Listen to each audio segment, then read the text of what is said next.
Watching Cable 2.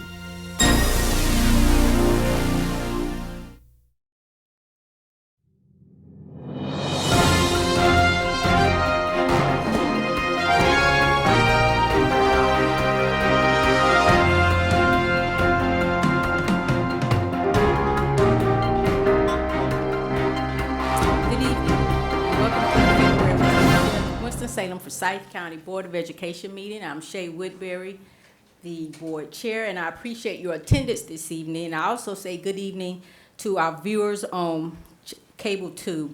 Will you please rise as we start the meeting with the pledge and the invocation? I pledge allegiance to the flag of the United States of America and to the republic for which it stands, one nation, under God, indivisible, with liberty and justice for all. Let us pray. We are grateful for this opportunity to meet as a group of concerned citizens, for our teachers, students, staff, and all employees of our school. Breathe life into our ideas and decisions and help us make the best decisions for our Winston-Salem Forsyth County school system. Amen. Before we officially begin the agenda, Kevin, could you cue me up? I want to take the privilege of the chair to recognize Black History Month, which started through the scholarship of Dr. Carter G. Woodson. I'm not sure if many of you know that last week, Forsyth Tech memorialized Maisie Woodruff with a mural, and it is an outstanding recognition of her legacy here. If you go to the next slide. So this is actually a painting of the mural for Maisie Woodruff as a leader, a fighter, advocate of local Black history of Winston-Salem, Forsyth County. In 1976, Maisie Woodruff was the first African-American to be elected to, you can go back, yeah, stay there, I'll let you know when to go to the next one. In 1976, Maisie Woodruff was the first African-American to be elected to the Forsyth County Board of Commissioners and was known as an advocate for the Black community. Before she became a county commissioner, she was one of the leaders of the union movement during the 1940s. The Local 22 was an interracial labor union formed primarily by Black women in Winston-Salem, including Theodosia Simpson, Velma Hopkins, and Maisie Woodruff. This advocacy challenged substandard working conditions for local workers, especially R.J. Reynolds factory employees. These women would help R.J. Reynolds become a better working place with competitive wages. Ms. Woodruff served on county commissioners for 14 years, including a term as the vice chair. According to the Winston-Salem Chronicle, one of her fellow board members called her their spiritual leader. She championed desegregation of schools and public places, social justice, end to poverty, and voting rights. Woodruff was a devoted public servant and community activist, and was responsible for gaining support to build the Carver School Road Library and Cook Elementary School. Some of her honors and recognitions include the appointment by Governor Hunt to the North Carolina Mental Health Study Commission, NAACP Achievement Award, Outstanding County Commissioner by the National Association of Black County Officials, the Winston-Salem Chronicle Woman of the Year, and the Sarah Lee Service Award in 1990. Earlene Parman, who actually was the first time I ever heard the name Maisie Woodruff, came out of Earlene Parman's mouth, who was one of my mentors, and who was mentored by Maisie Woodruff, and the first African-American state senator to represent Forsyth County, said, although Woodruff's achievements meant a lot for the African-American community, her efforts were for everyone in our community. Maisie Woodruff died in 1997. If you go to the next slide. I want to share how history is alive because the gentleman that you see in the checkered board coat is Jermaine Sharp. He was my class president, and I have wondered for over 25 years, how did he and his best friend win the class president? My best friend, Tanya Ford, was supposed to win. Unfortunately, I did not know who Kenneth Woodruff was. Could you go to the next slide? We know him as Scooter. This is the grandchild of Maisie Woodruff, who was my classmate ever since middle school. And I finally figured out how they won. They were up under the leadership of Maisie Woodruff. And so history is alive, and I wanted to share that story with this community so that you know that here in our community, we have a great legacy of African American history. If you go to the last slide, I just want to recognize that to the end of the month, you can continue to learn about folk like Maisie Woodruff by going to a pop-up exhibit over at the Roscoe Williams Anderson Center. It will go on until February the 29th, and actually this Saturday, there will be a presentation by the Big Four to highlight African Americans in Winston-Salem, Forsyth County, and education. So ideally, you'll be able to come out and see that. And for those people who have made it possible, I would like to recognize the Black Heritage 365 group. Of course, I would like to recognize Z. Smith Reynolds, Winston-Salem Foundation, Cheryl Harry and the Triad Arts, Cultural Arts, Linda Dark of the African American Historical Society, Brian McCorkle, Director of the Anderson Center. I would like to recognize the City of Winston-Salem and Mayor Joins, board members Dana Jones, Andrea Bramer, and Lyda Calvert-Hayes, John Schweitzer, and of course, I would like to recognize the communications team here for Winston-Salem, Forsyth County through the work of Kim Underwood for awesome reporting of this month-long recognition of local Black history. And before I move back to our agenda, I would like to say happy birthday to one of our board members. Board member Dana Jones, tonight is her birthday, so hopefully the community will also help us to say happy birthday. So, happy birthday,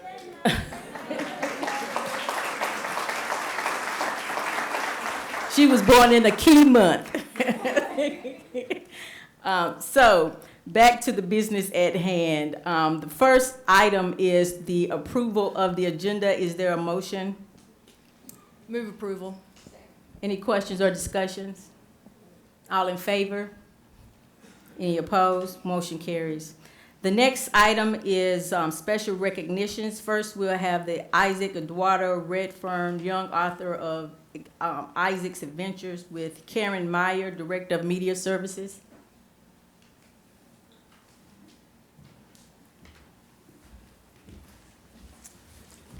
Good evening.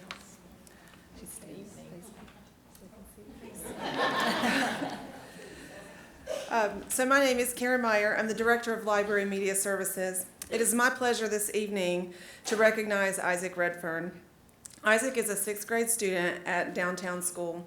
He's also a world traveler, having been to countries such as Brazil, France, and Australia, to name a few. 2 years ago, Isaac published a book called Isaac's Adventures in Paris. Looks like this. In this book, he tells about visiting the Eiffel Tower in Notre Dame. He also teaches some helpful French phrases and how to convert US dollars to euros.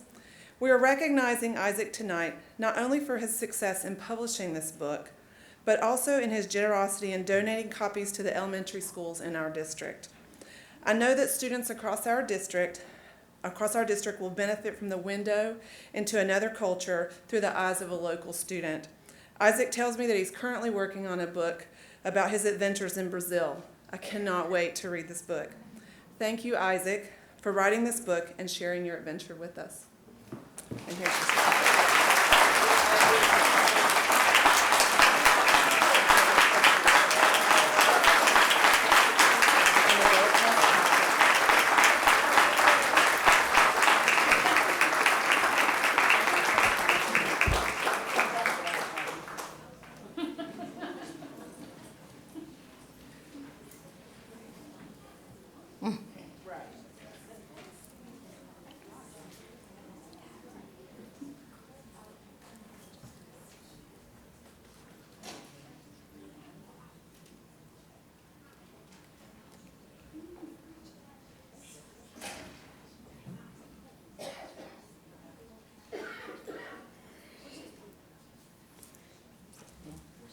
Oh, where's his book? Yes, yes. Thank you. Congratulations again.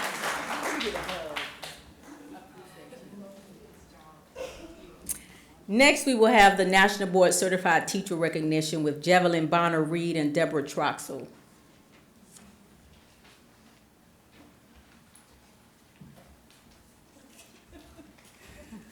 I was trying to get a picture of the book too. Sorry for the hold up.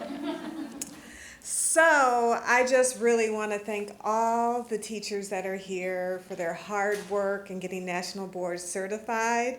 I'm actually going to hand it over to the hardest working teacher, who's also our coordinator of the National Board certification, Deborah Troxel.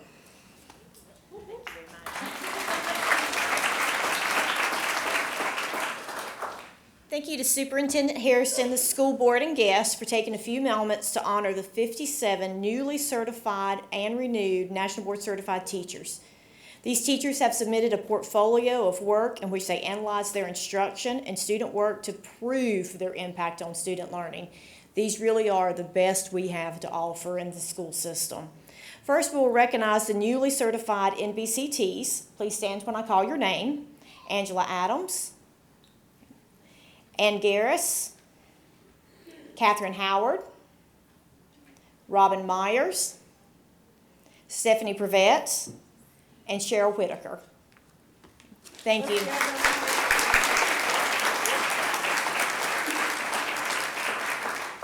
And for those NBCTs who have renewed their certificate for another 10 years, please stand to be acknowledged.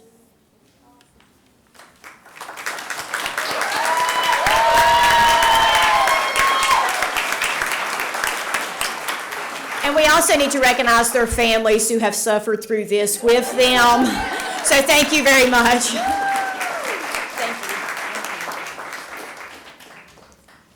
Our next special recognition will come from Dr. Harrison, the North Carolina School Public Relations Association Awards.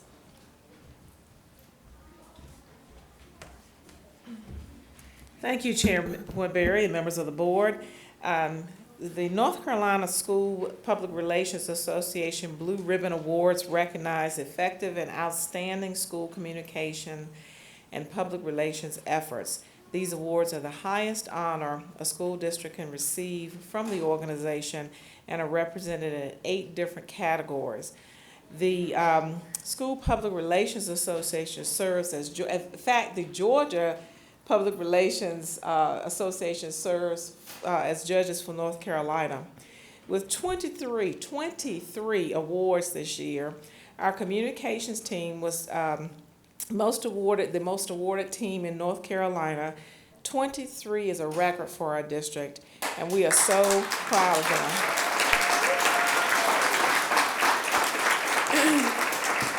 So they were recognized for graphic design, excellence in writing, electronic media, photography, overall marketing campaigns, and so much more. And so we'd like them to come forward because we know they work hard. Small group, but a big, powerful group. And first we'll start with Brent Campbell, Marketing and Communications Department.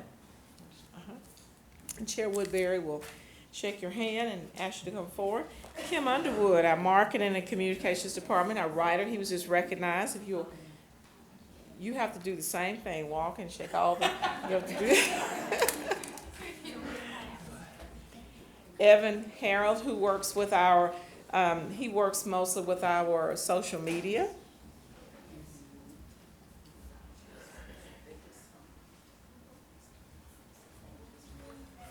Chris Runge, he does so much with our video, and he does the In Touch series, which actually was awarded and recognized. T.G. James is also one of our videographers and works with our TV station. And Francisco Martinez, who keeps our website up and our social media. I'm not sure if he's here this evening, but I want to recognize him, and thank you so much for all that you do. Thank you.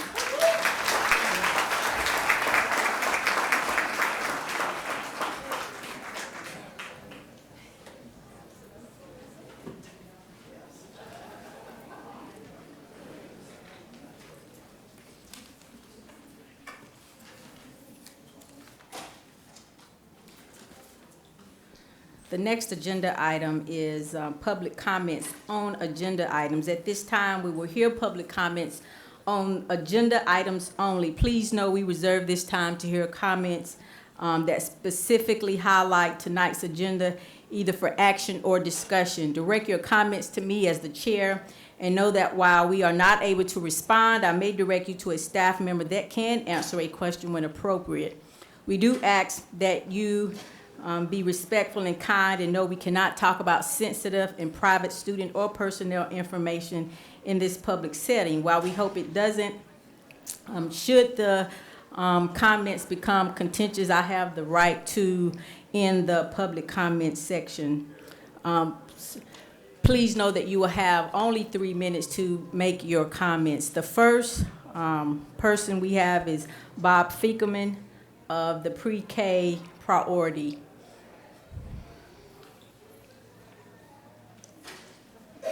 Speaker. Good evening, Chairperson Woodbury, Vice Chair Burke, and Board of Education members. Again, I'm Bob Fiekelman, President and CEO of Family Services, and I also serve as the convener of the Pre-K Priority. In June of 2014, a group of leaders from the early childhood field in Forsyth County met and agreed upon a shared vision that all 4-year-olds in Forsyth County will have the opportunity to attend an affordable, high-quality pre-K program.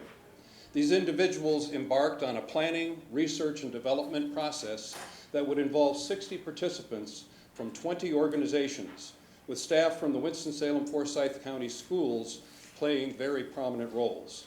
Our group is known as the Pre-K Priority, and a number of us are here today. I won't devote much of my limited time to discussing the benefits of high-quality pre-K programs. Extensive research findings grounded in the discoveries of brain science have shown that they improve third-grade reading proficiency and increase high school graduation rates and enrollment in higher education. They provide the foundation for the development of skills that are needed to succeed in the workplace of the future.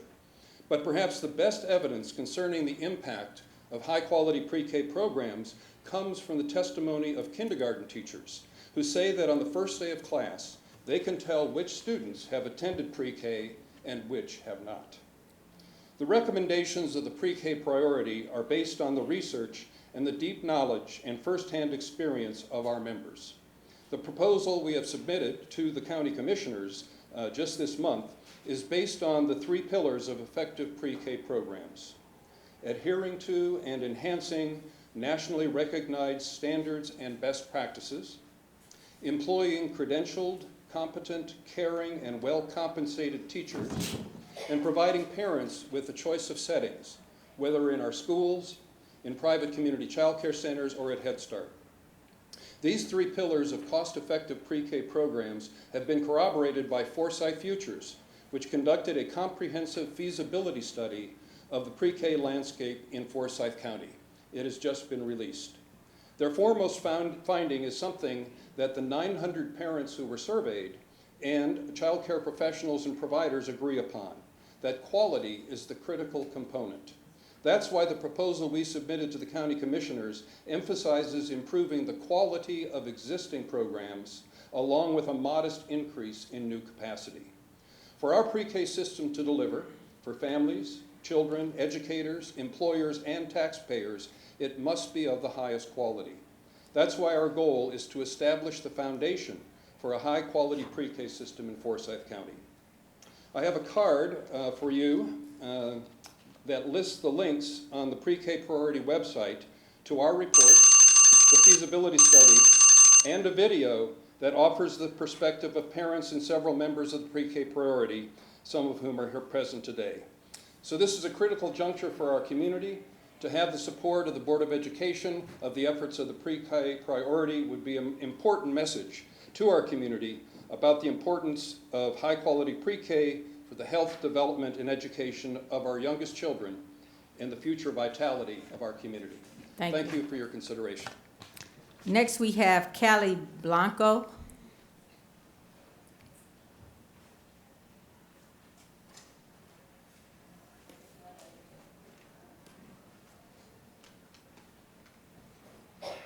Thank you, board members, Chairperson Woodbury, and Superintendent Hairston for allowing us to speak this evening. My name is Callie Blanco. I'm a sophomore at RJ Reynolds High School, and with me is Kay Quadlin, a junior at RJR. We wanted to say thank you from us and from all the students at Reynolds for considering to speed up new heating and air at Bryson Gym. It is so important for our safety and health.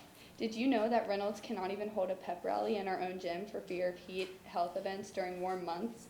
If you've come to a school event at Bryson, you know what they mean to us. It's amazing to think what this new system will do for our school community, so thank you so much. We're here tonight because we love our school. It's historic, it's beautiful, and it's home to the most diverse student population in this district. At Reynolds, we love academics, we love the arts, and we love athletics. But most of all, we love the community that is Reynolds High School. We love being students and friends and a support system for each other. The Demon family is a real thing. Knowing you are talking about the need to make facilities equal across the district, starting with Bryson Gym, helps us remain hopeful that we will one day in the near future have the same experience of an on-campus athletic field, just like the students and families at our sister high schools. Callie and I both play lacrosse. Callie plays field hockey, and our older brothers played soccer. We are fortunate that our families are able to come to our off-campus locations, and they have easy access to attend our games. However, it's not the same situation for many students and student athletes at our school. Not having a field that we can simply walk to from our school creates a barrier, an unfair barrier, for many at RJR who want to participate in sports as athletes or as fans. By truly making our schools and our facilities, curriculums, and teachers as equal as possible, you will help every student thrive. But right now, unequal and inaccessible facilities are shutting out so many RJR students and their families. Yes, we are so grateful for the upgrades to Bryson, thank you again, but please don't stop there. Please see what an on-campus facility could mean to the students at RJR. A true equal high school experience with the same access to athletics that every other student in our county is able to have. We've waited patiently on the sidelines, so please help us make our dream of a home field a reality.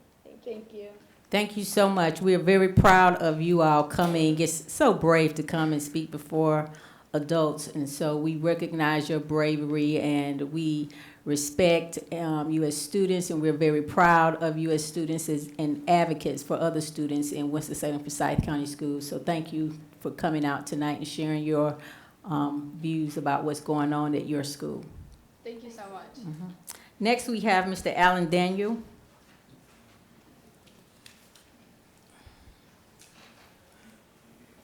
Good evening, Chair Woodbury, Superintendent Hairston, members of the board. I hope you'll indulge me just a moment off agenda to recognize a woman who passed away yesterday at age 101, who was one of my heroes as I became a mathematician and later a computer programmer. She was NASA's first computer. Katherine Johnson passed away yesterday at age 101. Her claim to fame is she did the calculations to make it possible for us to land on the moon. Thank you. What I'd like to speak to you tonight about, I was sort of surprised, more than a little surprised, a few months ago at a finance committee meeting to learn that many members of the board had not seen a financial statement during their time on the board. And so this past couple of weeks, I sent you all the last 10 audited financials. I'm not sure how many of you got them or read them because I didn't hear back. But I just wanted to ask if you're aware that the audit is due to the state, or the financials and the audit, October 31st in the same calendar year that the fiscal year ends on June 30th. Since 2011, in only one fiscal year, have those financials been presented to the state within the same calendar year. Last year, the 2018 audit was presented to the state May the 26th of 2019 and was viewed by the state on June the 10th, 2019, 20 days before the new budget was to be approved. In all of those years, there were repeated deficiencies, including the bank statement not having been reconciled within 6 months. And in every single year of those 10 years, the budget was overspent. which is a violation of general statutes. As recently as 2017, the budget was overspent by $1 million. And last year, the budget was overspent by $1.7 million, including an incident that I witnessed sitting out here when 3 activity buses were approved that were not on the budget. I just wonder if there are mechanisms in place, processes in place to make sure that the financials are completed and to the state in a timely manner, that the bank statements are being reconciled in a timely manner, and that the process is in place to not overspend the budget, because it's been going on for 10 years. Thank you, Mr. Allen. Next, we have Betsy Kelleff.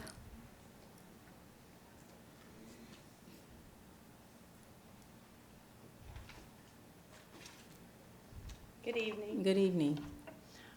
I'm Betsy Keller. I'm a proud parent of a Reynolds. Sorry, it looked like a V, so I apologize for the mispronunciation. Oh, you're fine. I'm Betsy Keller. I'm a proud parent of a Reynolds High School freshman. Her name's Caroline. And I'm here in support of much needed facility improvements at our school. First of all, thank you for approving the equity policy and making our facilities a priority in the budget. Our facilities are vital tools that our educators and coaches need to impact the lives of all of our students. Our family chose Reynolds for our daughter because of the amazing opportunities this historic school has to offer. Challenging academics, mind-expanding arts, and its athletics. She has taken advantage of so much of what Reynolds has to offer, and the Reynolds community is strong and infectious, but our facilities are lacking, and it's hard for every student to participate like my daughter's been able to. It's hard to be an athlete or a fan. I went to high school in a very small town in South Carolina. It was the only high school in my town. It was a large 4A high school, very diverse population. It too was not without its challenges. The community really rallied behind our school and supported us, win or lose, and I was lucky enough to play sports there. I saw firsthand the impact that after-school activities, such as athletics, can have in the life of a student. The gym was our safe haven from whatever our individual troubles might have been. It was a place to have fun, learning to be a teammate, no matter our differences. Athletics taught us all to believe in ourselves, to work together, to work hard, to lead and support each other, win or lose. We are fortunate to have each other, and we were fortunate to have a school that made it easy for all of us to be part of a team. I played ball with women that left our little town after high school and went on to play in college, to play in the WNBA, and even earn an Olympic gold medal. Now we are college coaches, teachers, engineers, nurses, lawyers, store managers, mothers, and even one is a fashion designer. Several of my teammates would have never hoped to attend college without sports, and others would have never believed in themselves enough to pursue their dreams. Sports gave us all a reason to study and a reason to show up. Without those afternoons in the gym, how many lives would be different than they are today, including mine? All students deserve safe and accessible facilities in order to grow their minds and bodies during and after school. Places they can feel included and connected, places they can believe in themselves and take advantages of what the world has to offer. I look forward to the day that all students can walk across the street to a gym or a stadium and they can call it home. Thank you for your time. Constance Caldwell.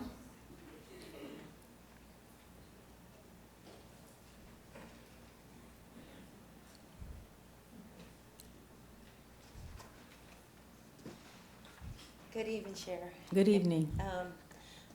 I'm here, forgive me how I look, I'm just come from one job and going to another job.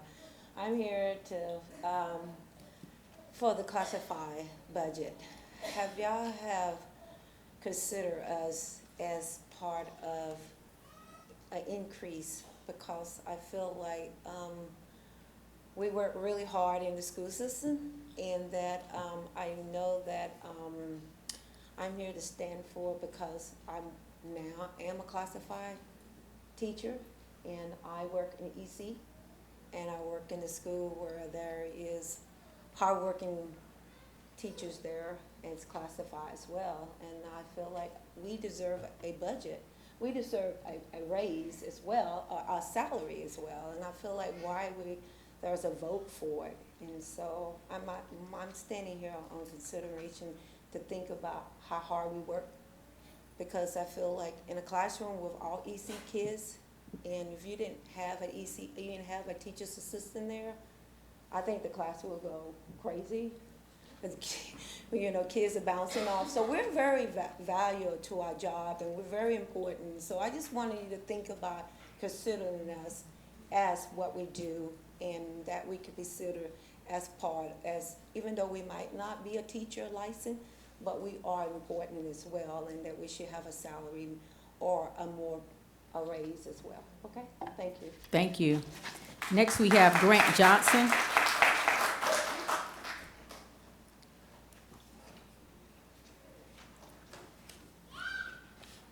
Hello. Hello. My name is Grant Johnson, and I am a teacher and taxpayer of Forsyth County. I stand before you advocating for the 1/4 cent sales tax increase. This is to boost local teacher supplements in the county. I'm here speaking to offer a young person's perspective on the need for an increase in pay. For me, this is personal. I'm a relatively new educator, and I'm already looking for a second job to make ends meet. I know I didn't become an educator to get rich, but I did want to be able to live comfortably. I have to pay back student loans partly due to a master's degree that I see no compensation for. Statistics say that many of the best teachers leave the profession in 3 years or less due to a lack of pay. I'm not saying this raise would change my life, but it would make things more livable. Other districts have approved such a measure to boost teacher pay, one of which is Davidson County, rural Davidson County. If Davidson can modestly raise their sales tax, so can Forsyth. How else do we expect to compete with neighboring districts? Wouldn't we want to draw the best talent to work with our most important resources, our kids? Finally, the vast majority of taxpayers are not teachers. Some may ask, why should educators get a raise when I have it? And I get that. But we can really say that with any profession. It is well understood that teachers are severely underpaid. The hours extend much beyond the school day. We do much more than talk about history or math. We comfort our kids, we feed our students, we provide our students with a safe environment, we serve our students. Again, as teachers, we chose this life. We don't expect to be millionaires or have a mansion. We just want our lives to be more livable. I ask all Forsyth County taxpayers to vote in support of the 1/4 cent sales tax as we continue to shape the minds of our next generation. Thank you. Thank you. Last, we have Mr. Joshua Ziesel.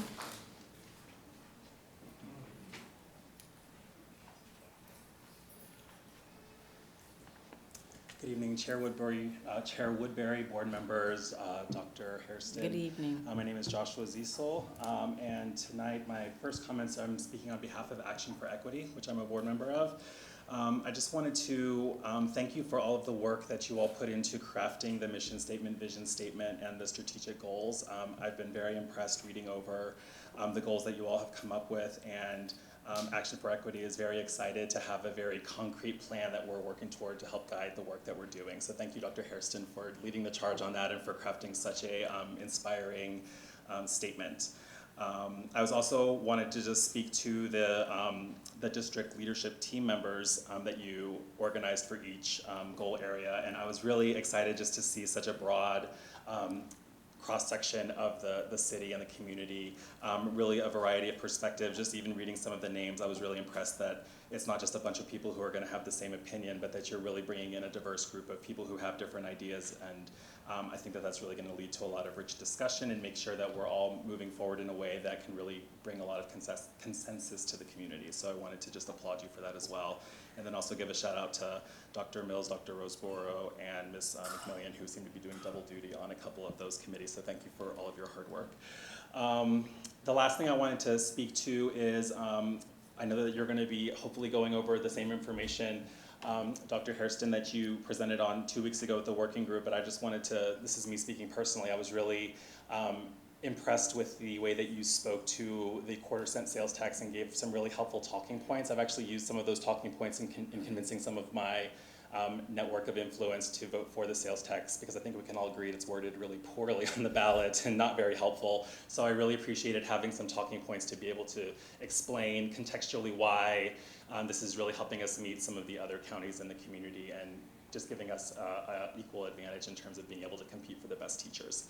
The last thing I'll say, and this is me speaking individually, not as Action for Equity, is I know there was a lot of conversation at the working group 2 weeks ago about kind of rewording the goal number 2, and I was able to review the language that you all came up with, and I really think it was a nice compromise for you to write the language of WSFCS will provide quality instructional facilities and learning environments for all students. I know there was some conversation about whether to call it equal and equitable, and I really appreciate the intentionality in recognizing that we can't guarantee equal and equitable facilities for all students, and yet there's going to be a lot of intentionality in making sure that there's high quality students available for all. So thank you for that.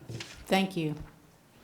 The next item on our agenda is discussion items. First, we have the budget resolution with Andrea Gillis, the Chief Finance Officer. Good evening, Good evening. Madam Chair, Dr. Hairston, and board members. You have before you the 2019-20 budget resolution for Winston-Salem Forsyth County Schools. This budget resolution reflects revenue and expenses that have been allocated and awarded.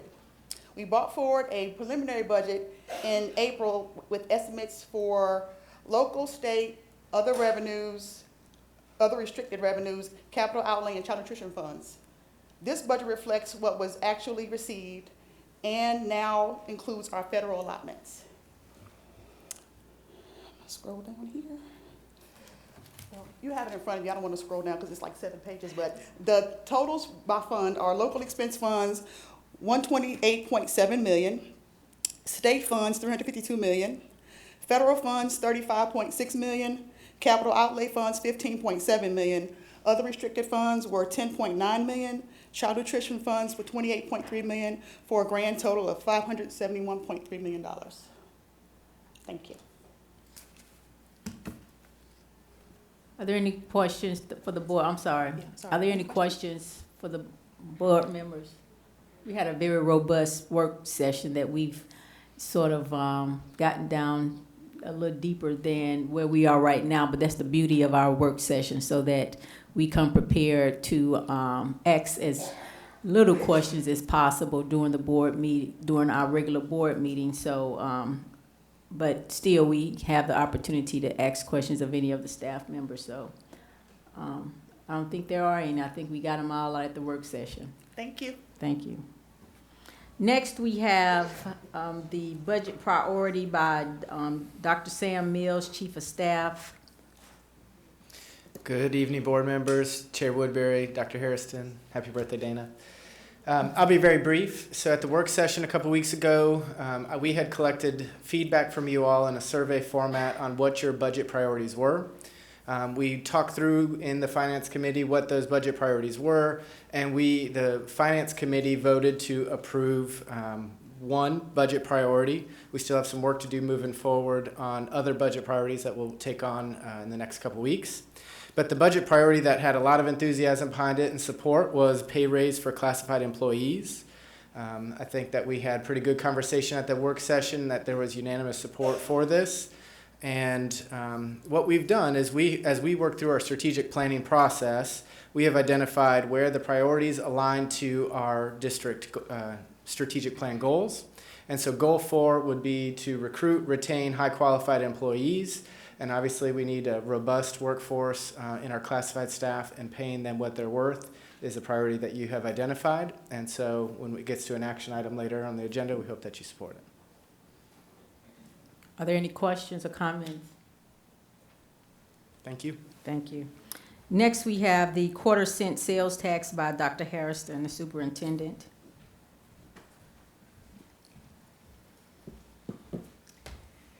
Thank you so much, and thank you for the feedback, Joshua.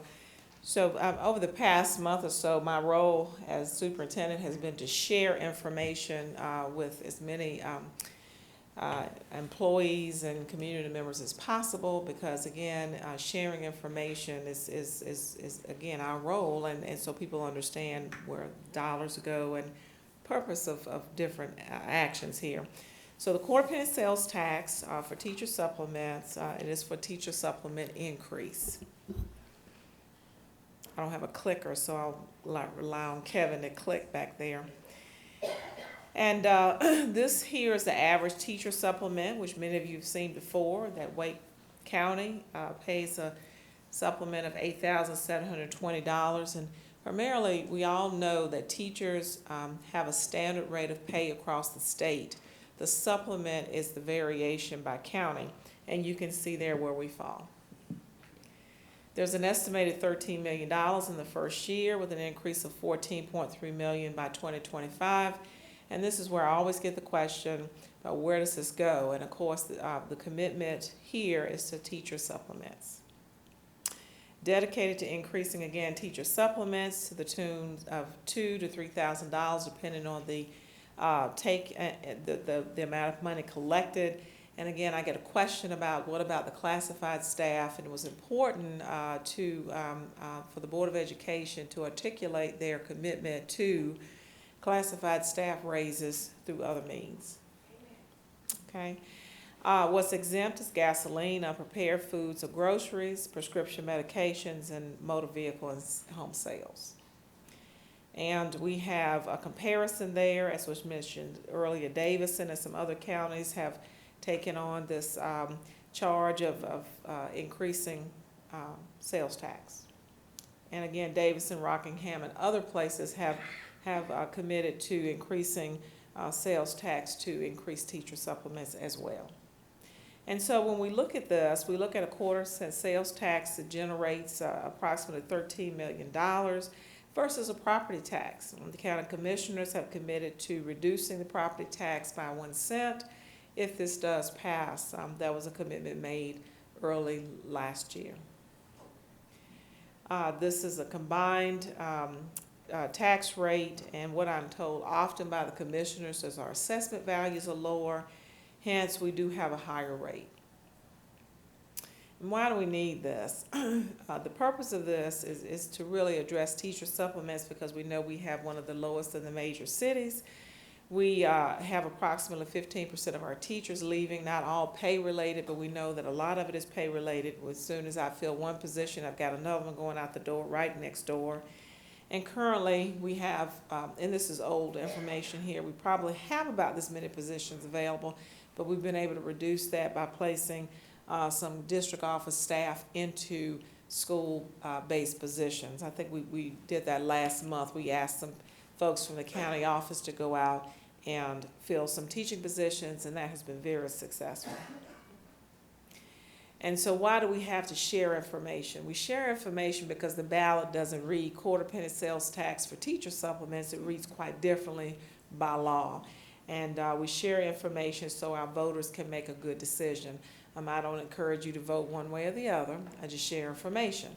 And once I share this information, hopefully it will help you to cast an informed vote. So thank you very much. Thank you. I think. Can I mention one other thing, Chair Woodbury? I was asked to clarify the lottery dollars. The lottery dollars are actually distributed by, and that's really distributed and run by our legislators. The law at this time directs those dollars to capital projects and debt service, and the money that we have coming to our county goes to debt service. So I wanted to address those dollars. I also wanted to just mention again, as elected officials, we are indeed allowed to say to you, please do vote for this quarter penny sales tax. I would like to say just speaking for this board and every board I have ever served with, every superintendent we have ever worked with, every teacher we have worked with, there is a unanimous agreement that we do need to indeed raise teacher supplements. And also, I think as school board members, we need help at the polls to pass out things and to explain what this is about. And so if you are interested, there is a committee in town. I think you can go online and sign up. So I think they still have vacant places. So, you know, please help on that day as well. So thank you. I just want to say, when you go to the polls, this is for our kids. We want to have the best teachers that we can possibly have in this area. And like it's been said, we're losing teachers. We're losing teachers to Greensboro. We're losing teachers to other areas. So when you go to those polls and you see that says for and against, you're voting for our kids. And there's nothing better in Forsyth County than our kids. So I'm asking you, when you see that little circle, it's the first thing up there. There's the for and against. Think about our kids. Thank you. Thank you. Any more questions or comments about the quarter-cent sales tax?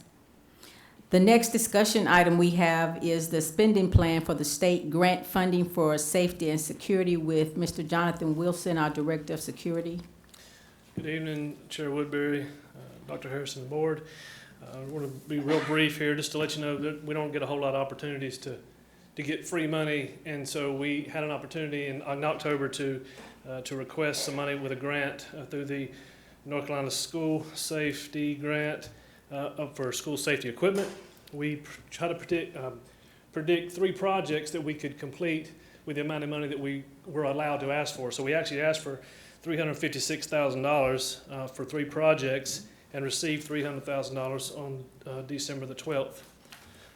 Those 3 projects that we selected were to replace the aging A phones that we have in our elementary schools, at our 42 elementary schools that currently have those, and 1 administrative site, which I think is the child nutrition location. Also to install the same, and replace the A phones with 2 enforced intercoms like we're using at our middle schools. Also to install those same 2 enforced intercoms at the back door at our kitchens, because we see our kitchen doors being a lot of deliveries, people coming and going all day, as a site that could use some more security. And also, the last project is to license and integrate the cameras which are included on those 2 enforced units, so that we can actually not just have a view outside, but actually to record that and integrate it with our milestone system that we're already using. And just to give you a picture of what those different devices would look like across the district. Any questions about that? I don't think so. I think the next agenda item is under your name too, Mr. Wilson, the elementary school camera project phase 2.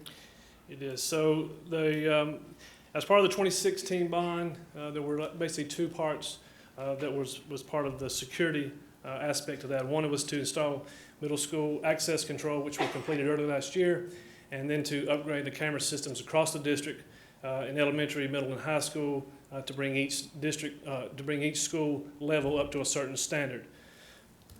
The first phase of the elementary school was completed right before Christmas and finalized with the last piece of it in January, and now we're ready to move to phase 2.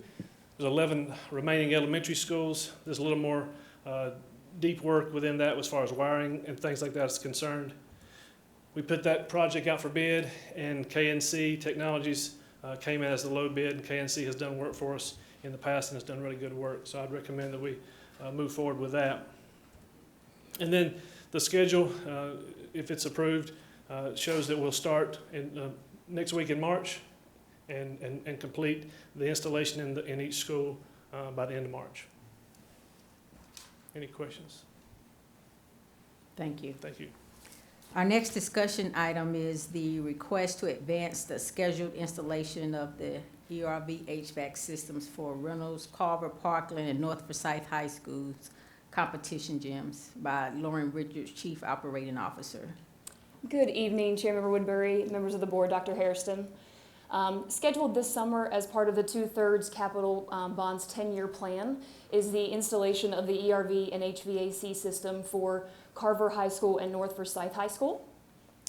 Looking at the funds, savings in the bond funds of the 2/3 capital projects, we are actually able to move up a couple projects to support the additional high schools within our district.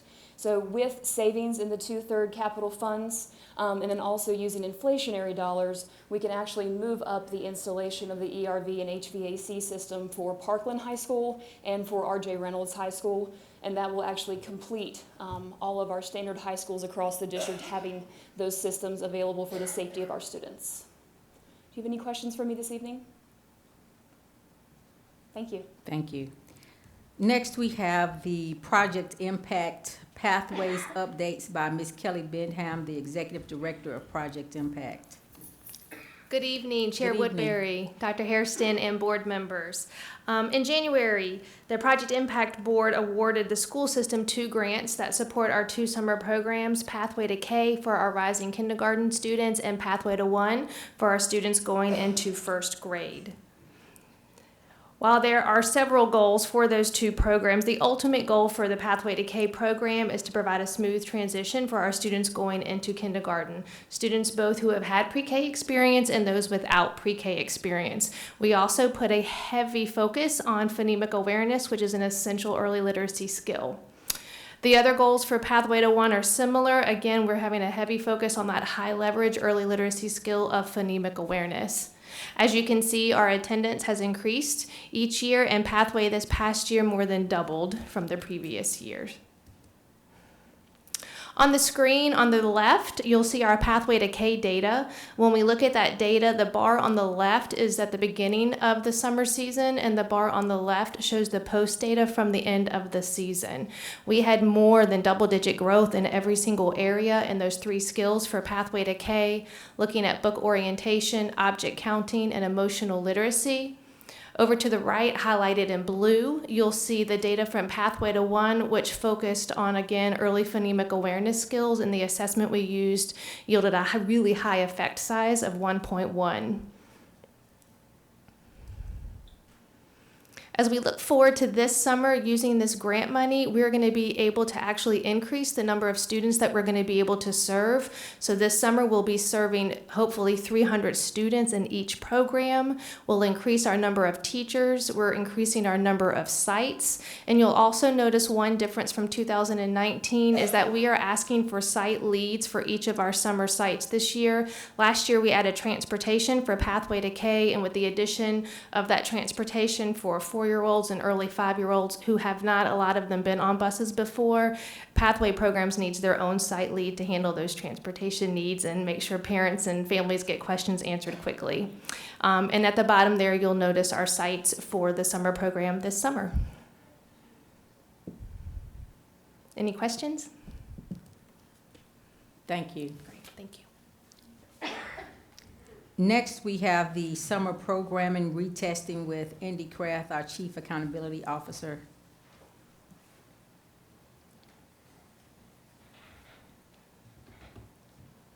Thank you, Madam Chair. I'm here to talk to you about another summer program. This is available for students in grades 3 through 12, pending your approval of this. We have to answer the question, do we want to have a summer program? With your approval of this proposal, the answer to that will be yes. We did last year as well. The plan changed slightly since we presented this to you last, and that's because we had a day that we were out for inclement weather. The proposal is that we offer remediation on the first day after school ends, that is June 12th, a Friday, and then we do math retesting on Monday, June 15th, and science retesting on Tuesday, June 16th. For high school, all of their retesting, Math 1, Math 3, and biology would occur on June 15th. Who's eligible for this? The answer is any student that was not proficient on the EOG or not proficient on the Math 1 or 3 or biology EOC. Now, only students that attend that remediation that's offered on Friday the 12th are the students that can actually participate in the retesting. So how are we going to staff this retesting? So we're going to have teachers there because they're employed anyway. This is part of their terms of employment. They're employed for 2 days after the end of the school year. So it's the teachers that would help us with that 1 day of remediation and 1 day of retesting. There's then another additional day of retesting. It doesn't require a whole lot of teachers. There's about 900 students last year that retested. We would estimate the numbers would be about the same this year. And so in that case, that'll be staffed by central office employees if schools request some extra folks. There was a question last time about, what if we employed those teachers for an extra day? We estimate that would take about 200 teachers. We estimate that cost to be about $56,000. That's not currently budgeted, but that's the answer to the question that was raised.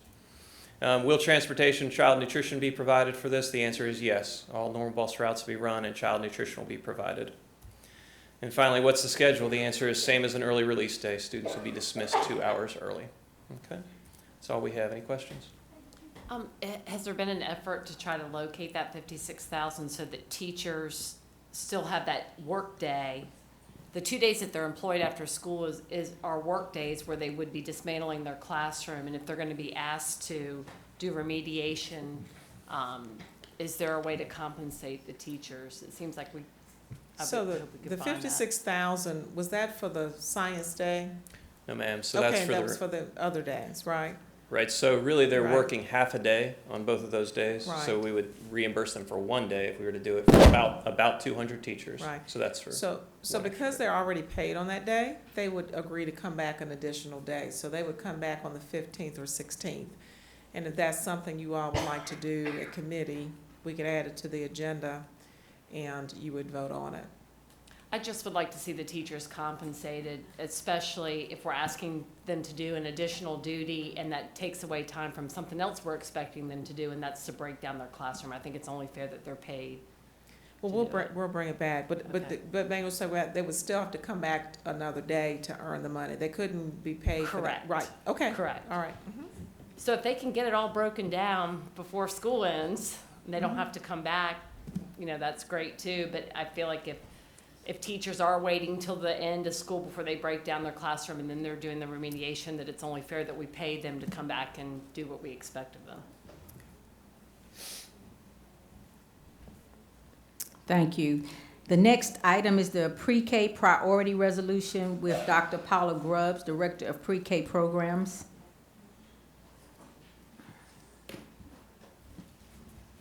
Good evening. I'm here to talk about Pre-K Priority, and the purpose of Pre-K Priority, as you heard earlier, is to increase availability of high-quality pre-K programs in our county. And so there are two primary components: enhanced quality and then down the road additional capacity. So why pre-K? Research tells us over and over again that high-quality pre-K is beneficial to students, families, schools, and communities. So how will this work? Well, this Pre-K Priority builds on the existing service system that we have in our community. The first step is enhanced quality. So in addition to a 4 or 5 star license, Pre-K Priority adds additional items that provide additional quality. In terms of expanded capacity, we're down the road a little bit. So it's 21-22. Pre-K Priority seeks to add up to 180 seats in 10 classrooms, and those may be in Head Start, public schools, community early childhood programs. It can be in any of those locations. So finally, you will see the resolution in support of this. Individuals, organizations, families across our community are signing declarations of support of Pre-K Priority. So this resolution seeks your support as well. Any questions? Okay. Thank you. Thank you. Our next discussion item is the district's mission, vision, and goals by Dr. Lionel Cato, one of the instructional superintendents. And Chair Woodbury, Yes. just a couple of words. I'd like to thank Leanne Winter from the North Carolina School Boards Association, and especially Dr. Lionel Cato. He has spent hours and hours, and they have been joined at the hip, getting input from the community, holding lots and lots of meetings, looking at surveys and stakeholders. They've done so much work to really hear from our public and our community.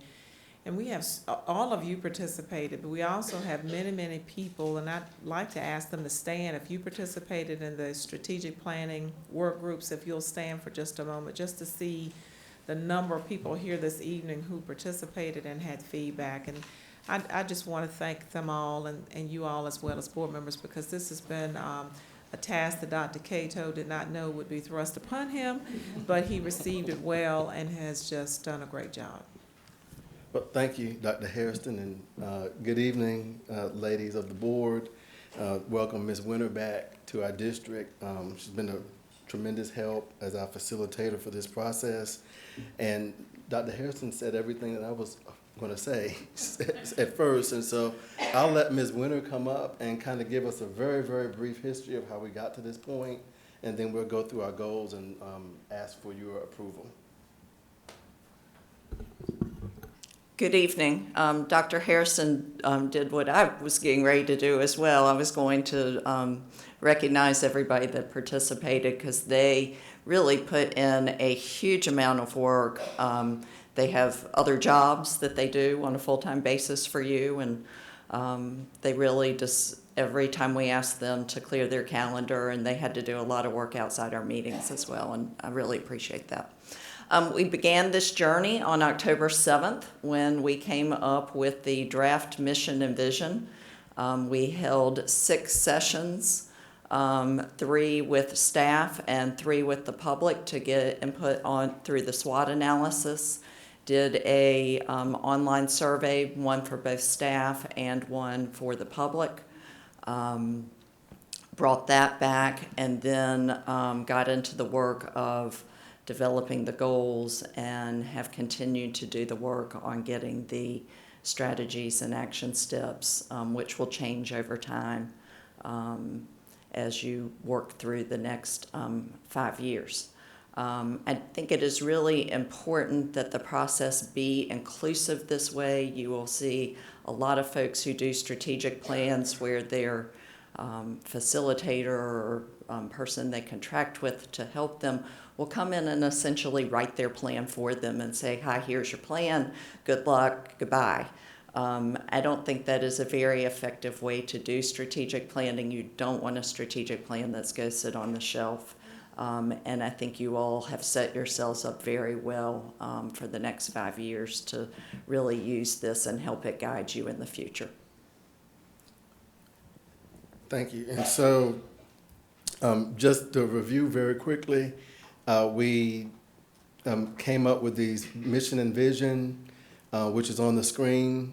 We had the board give their blessing to that, which guided the rest of our work in drafting the goals. The 5 goals that we have settled upon after input from a variety of stakeholders are before you as well. I won't read them all to you. We did make the change to goal number 2 after the work session that we had, that we wanted to make sure that we specifically address facilities and learning environments for our students in goal number 2. And so the teams are continuing to work on the objectives and the action steps and the metrics for each of these things, and we're getting so much closer to really having a complete document, and we'll roll out to everyone soon, hopefully.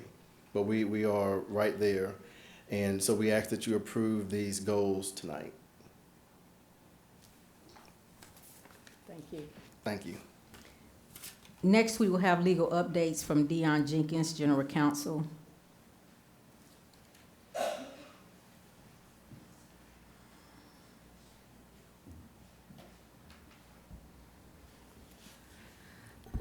Good evening, Chair Woodbury, board members, Dr. Hairston. I just wanted to provide you all a really brief update on some legal changes that came from the General Assembly last year that impact students in our district as well as staff and other folks who interact with students on a regular basis. For those of you who know and those of you who may not know, prior to December the 1st of 2019, North Carolina was the last state in the country that automatically prosecuted 16 and 17-year-old students as adults. And so thanks to the Raise the Age legislation, as of December 1st of 2019, that is no longer the case.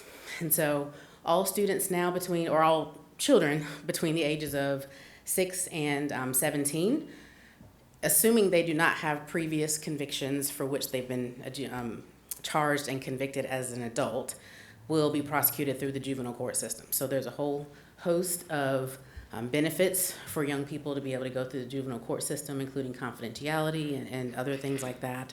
But the Raise the A's legislation changed that. There are some exemptions to the Raise the A's legislation. For example, it does not cover motor vehicle offenses because you have to be 16 to drive, so it does not cover motor vehicle offenses. And of course, as I mentioned, if a 16 or 17-year-old has previously been convicted in adult court, then they're no longer eligible to take advantage of this option in juvenile court. The second update I wanted to provide deals with the changes in the mandatory reporting obligations for individuals as it relates to certain sexual and physical abuse allegations against children.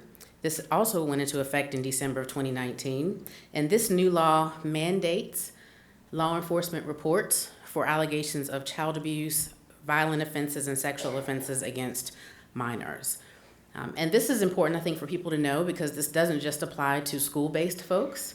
This new law mandates that anyone over the age of 18 who suspects or has reason to believe that a child has been the victim of a violent offense, a sexual offense, or misdemeanor child abuse has an obligation to report it immediately to law enforcement.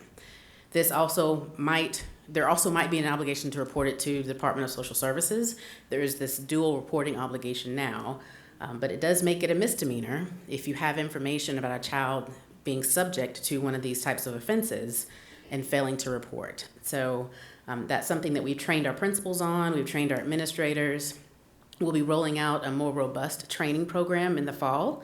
One of the pieces to this legislation that's not on the slide is that school systems have to develop a 2-hour training program that's offered in even numbered years to all school officials that interact with students. So we're working on how to implement that now, but there'll be more information about that as we approach the fall.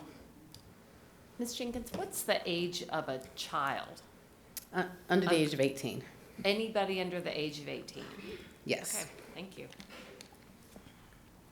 Any other questions? No. Thank you, Dion. Thank you. Before we transition to the next item, which is our action items, I just wanted to make a point of clarity with respect to the agenda. Since we are in a new system of how we conduct business, I want to make sure that the board is very clear with the community, and I know that some have asked about why don't we hear the committee reports anymore. And I want to be clear that when you see the discussion and action items, those are the committee reports that come from our work sessions. It's very methodical in how we're conducting business so that we are being efficient and very responsive to the needs of our community. And so whereas before the committee reports would come in read by way of what happened specifically at those committee meetings, now what happens is that our actual board meeting is built from the work sessions. And if you still want more detailed information about the committee meetings or the work sessions, if you look over at the consent agenda items, Part B, consider approval of minutes for work sessions, you can read the minutes of our work sessions so that you know what happened at the work session. They are also video recorded if you want to actually take a look. So this is, a new process, and I know that all of us are sort of getting used to it, but I wanted to be clear that we have not ended the substance behind why we would include the committee reports. It just looks a little different, but the committee reports are built actually inside of our board meetings. So going to the action items, the first action item is to consider approval of All Source Recruiting Group DBA Order Health Solutions. So moved. Is there a second? Second. Any questions or discussion? Is this the speech Is this the speech pathology that has the, I don't, that I'd asked, that had the contract attached to it? Yes, this is the one. It was uploaded, it wasn't originally uploaded, this one Got was added. Are there any further questions or discussion?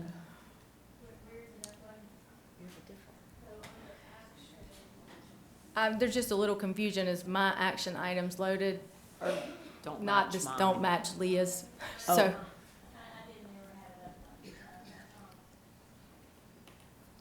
I'm logging out and logging back. That's the reason I asked the question. Is that the one that I had asked about? Because I couldn't see it. Oh.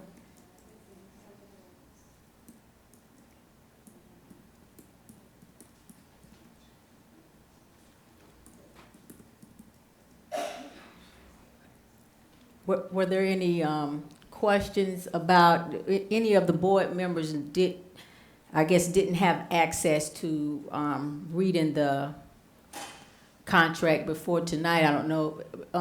Dr. Harrison, what is the turnaround time needed for us to vote on this if it wasn't available for some of the board members? Mary Todd, would you tell us a little bit more about the contract? And if this is something you can wait until March on? And I know we've had to do this in the past. I know that there's definitely a need. I just when asked to vote on a contract without seeing something there, it's hard to vote on. I'm logging out and trying to come back in. I can't see it. And like, Yeah, so mine's different than Leah's. mine didn't have the personnel Oh, report, but Dana's did.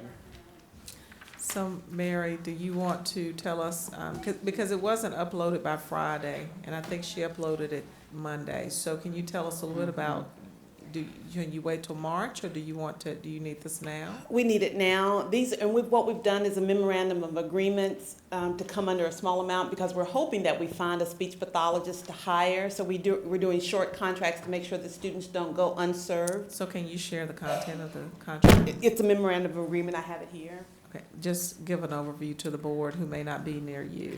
Just So it's give an basically like overview. $65 an hour, not to exceed 675 hours for the 2019-2020 school year. Total expenditure not to exceed 43,000. And we're doing it in small amounts like that because we're hopeful that we'll find an actual speech pathologist to hire as colleges are graduating and we're recruiting. So we're just trying to make sure that children don't go unserved. Just thank you for so that we can see it. Okay. Yeah. I appreciate that. Yeah, so I've had access since it was adjusted, and I operate off of the Assembly app on my phone, so I'm not sure if I have a different version than you all logging in from No, I think I website. talked to Sam about some of that today. Is Ms. Parker and Leah did not have the personnel report, and so I sent it to them. And then I didn't realize maybe we should have just talked through the whole agenda. We would have realized some of us had certain pieces that others didn't. But I think they're probably working on that. Okay, thank you. I'm good with the contract at this point. Thank you.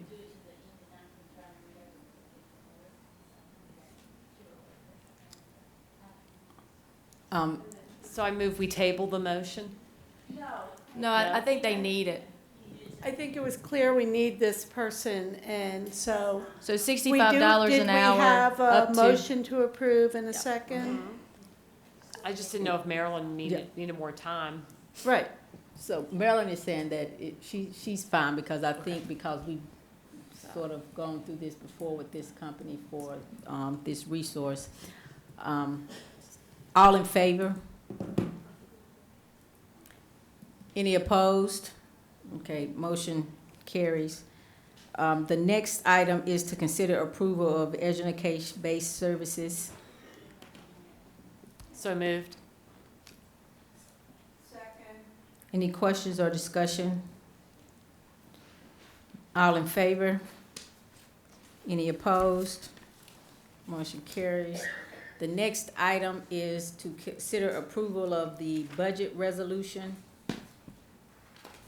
Move approval. Second. Questions or discussions? All in favor? Any opposed? Motion carries. The next item is to consider approval of the budget priority.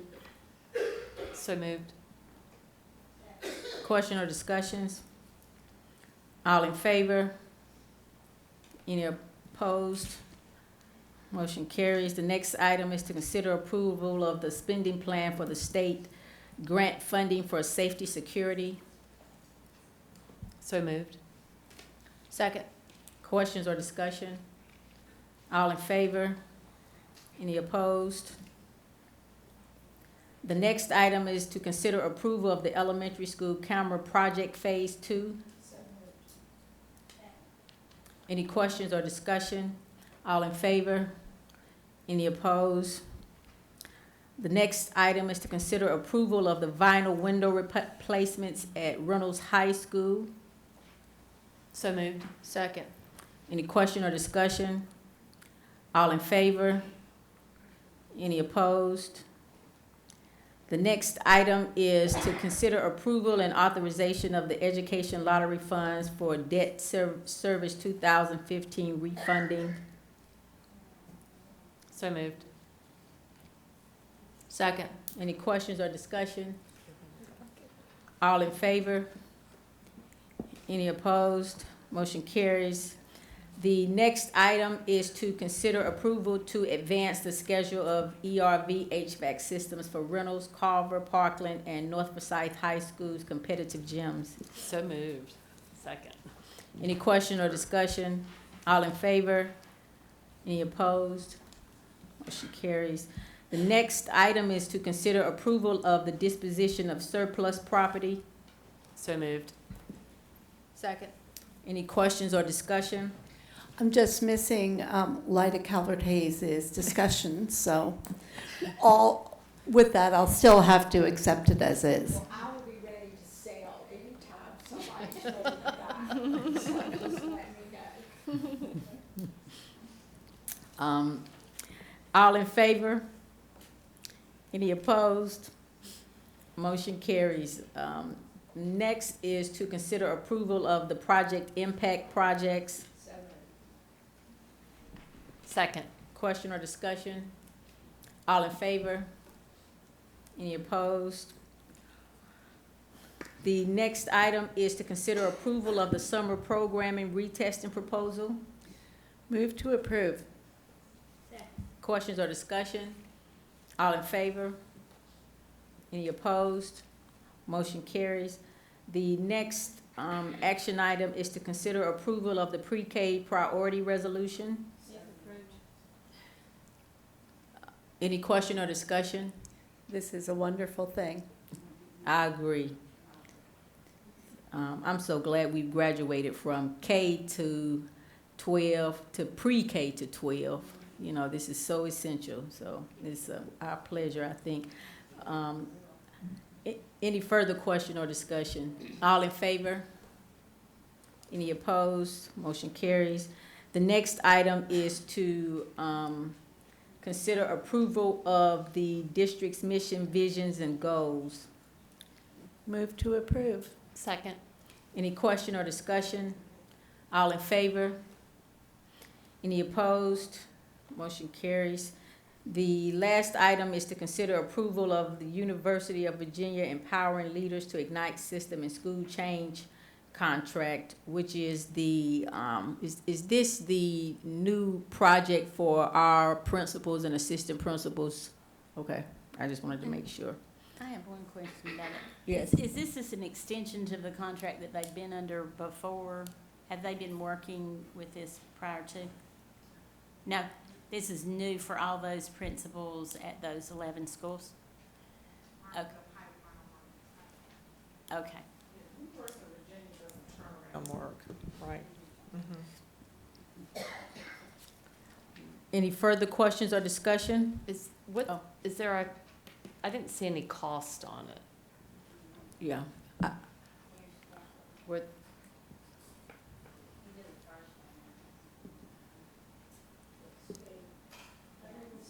It's 160. 164.5.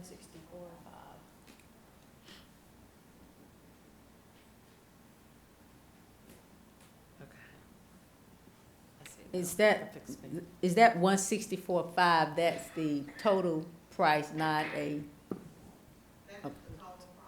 Okay. So was that in our budget? Was that budgeted for? Oh, yes, of course, yes, Okay. ma'am, yes, ma'am.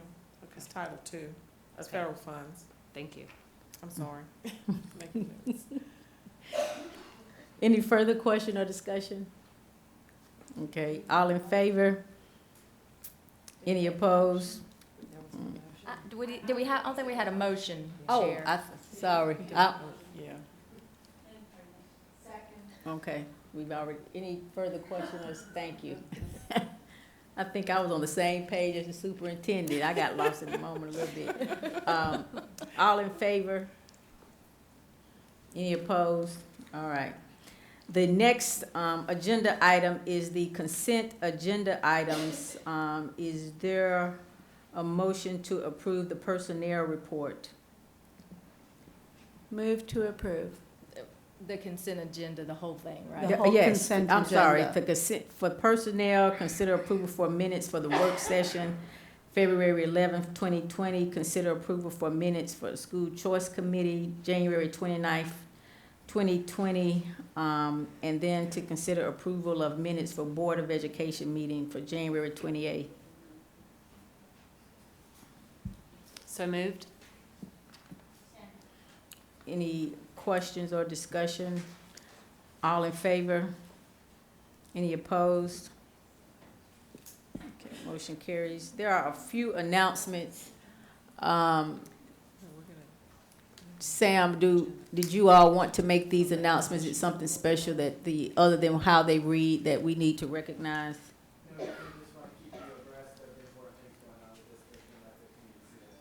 Okay, so then we have February 27th, countdown to K registration event, which is rescheduled from the previous date. And then we have April 4th, the career fair at Joe Coliseum. So before we begin the section of our meeting in which anyone can comment on anything, we say good night to our Cable 2 viewers and thank you for watching. This will conclude our broadcast, and so at this time.